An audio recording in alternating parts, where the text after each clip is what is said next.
You ask Tiger to solve. This deals with linear equations with one unknown. The final result is x equals 84. Let's solve it step by step. Simplify the expression. Expand the parentheses. Simplify the arithmetic.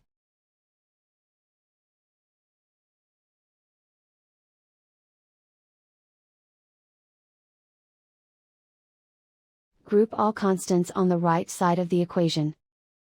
Subtract 561 from both sides. Simplify the arithmetic.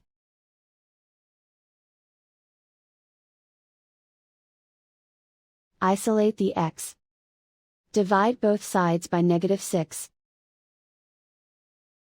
Cancel out the negatives.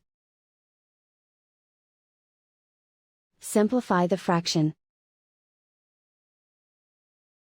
Cancel out the negatives. Find the greatest common factor of the numerator and denominator. Factor out and cancel the greatest common factor. And so the final result is x equals 84.